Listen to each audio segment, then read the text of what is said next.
হযরত মাওলা আলী রাদিয়াল্লাহু তাআলা হাসলেন, ফাদখালাহু, অতঃপর আমার রাসূল তাকে মাওলা আলী ওই চাদরের ভিতরে ঢুকাই নিলেন। চাদরের ভিতরে কয়জন? চারজন। কয়জন?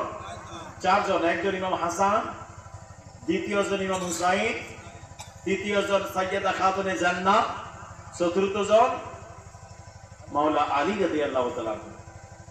এই চারজনে আমার নবী সহ পাঁচজন। এই জন্য আমরা বলি পাক পাঞ্জাতন।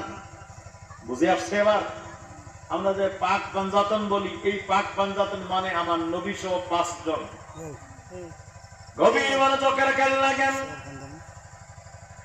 আমার মায়ের নবী রাসূল পাক সাল্লাল্লাহু তাআলা আলাইহি ওয়াসাল্লাম এইবার চাদর মুড়াই দিলেন। মুড়াই দেওয়ার পরে আল্লাহর কাছে দুখান হাত তুলে বলো, আল্লাহ তুমি আমার আহলে বাইতের সকল অপবিত্রতা দূর করতে চেয়েছো। রব্বুল আলামিন, আমার আহলে বাইত হলো এনারাও যারা আমার চাদরের ভিতরে আছে। শুধু তাই নয় আমার যুবক ভাইরা, আমার গভীর মনোযোগের খেয়াল রাখুন। আমার নবীজি আয়াতে কারিমার মধ্যে আল্লাহ পাক ঘোষণা করে দিয়েছেন, আল্লাহ আসআলুকুম আলাইহি আজরা ইল্লাল মাওয়াদ্দাতা ফিল কুরবা। জোরে বলেন আল্লাহু আকবার। আরো জোরে বলেন আল্লাহু আকবার। আমার যুবক বন্ধুরে, ও মুরব্বী, আমার বাবা যারা, একটু গভীর মনোযোগে রেখে লাগান। আমার নবী বলেন, কুল, হাবিব বলে দিন, লা আসআলুকুম আলাইহি আজরা। এই আমার উম্মতগণ শোনো, আমার নবী বলেন, উম্মতরা রে, আমি তোমাদের জন্য নামাজ নিয়ে আসলাম, রোজা নিয়ে আসলাম, হজ নিয়ে আসলাম, যাকাত নিয়ে আসলাম, কোরআন নিয়ে আসলাম, ইসলামিক বিধিবিধান নিয়ে আসলাম। ওরে আমার উম্মতেরা, এই ইসলামকে প্রতিষ্ঠিত করতে গিয়ে আমি নবী পেটের মধ্যে পাথর ও পাথর বেঁধেছিলাম। আরে আমার উম্মতেরা, আমি দ্বীনের দাওয়াত দিতে গিয়ে উহুদের যুদ্ধ ময়দানে দমদম মুবারক শহীদ করে দিয়েছি। ওরে আমার উম্মতেরা, আমি তাইফের ময়দানে যখন গেলাম দ্বীনের প্রচার প্রসার করার জন্য, তাইফবাসীরা না বুঝে আমারে পাথর মারলো, পানির মতো পাথর বর্ষণ করলো।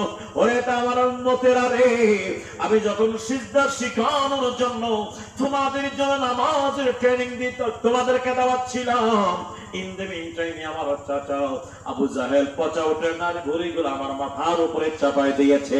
আরে এত দিন রাত রাত আমি কষ্ট করলাম, এত কষ্ট করালাম, এই কষ্টের বিনিময় আচরণ প্রতিদান চাই না, কোনো কিছু বিনিময় চাই না, ইল্লাল মাওয়াদ্দাতা ফিল কুরবা।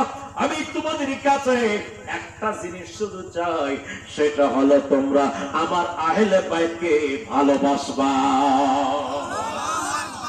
নবীজি এক অক্লান্ত শ্রম দিয়ে ইসলাম প্রতিষ্ঠিত করেছেন। এর জন্য আমার নবী কিছু চান না, এর জন্য আমার নবী কিছুই চান না। আমার নবী চাচ্ছেন তোমাদের কাছে আমি আমার কুরবাত যারা, আমার আহলে বাইত যারা, আমার আহলে বাইত যারা, তাদের শুধু ভালোবাসা চাচ্ছি, তাদের শুধু মুহাব্বত চাচ্ছি। আমার যুবক ভাইরা, ইমাম হাসান এবং হুসাইন রাদিয়াল্লাহু তাআলা আনহুমা, এনাদের দুজনের ভালোবাসা আমার নবী চাইলেন। মাওলা আলী, মা ফাতেমা, এনাদের ভালোবাসা চাইলেন। তাহলে আমাদেরকে ভালোবাসার দরকার আছে কি আছে না? এই যুবক জোরে বলা, আছে কি আছে না? আহলে বাইতের ভালোবাসা আমরা চাই কি চাই না?